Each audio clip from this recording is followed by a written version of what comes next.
Il Catania prepara la trasferta di Parma per la Coppa Italia Maggiore, trasferito Ponzi alla Reggiana. Oggi pomeriggio in piazza Spedini a Catania, manifestazione della Curva Nord per chiedere alla società risposte chiare sul futuro del club. Sergio Colosi.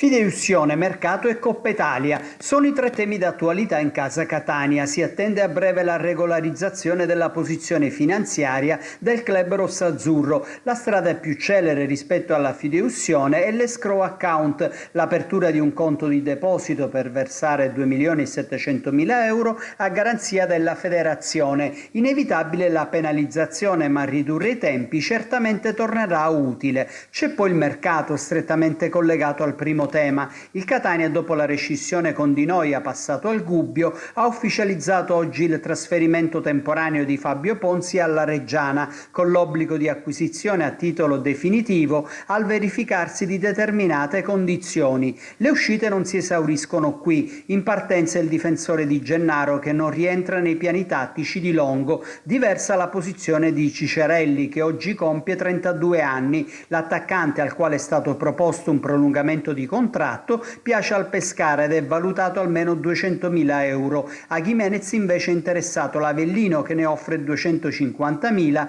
più il cartellino di Cosimo Patierno. Il Catania vorrebbe far valere una clausola rescissoria valida sino al 15 agosto di 500.000 euro per i club di categoria superiore. La squadra intanto prepara la sfida di venerdì in Coppa Italia al Tardini contro il Parma. Oggi alle 18:30 in piazza Spedini davanti allo stadio la Curva Nord si riunirà pubblicamente per chiedere alla società risposte chiare, serie e concrete, ritenendo che il tempo dell'attesa sia terminato dopo la sottoscrizione a scatola chiusa di quasi 11.000 abbonamenti.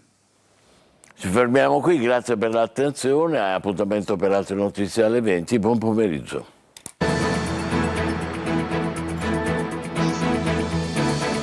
Entra nel mondo dell'informazione con l'app Sicilia Web.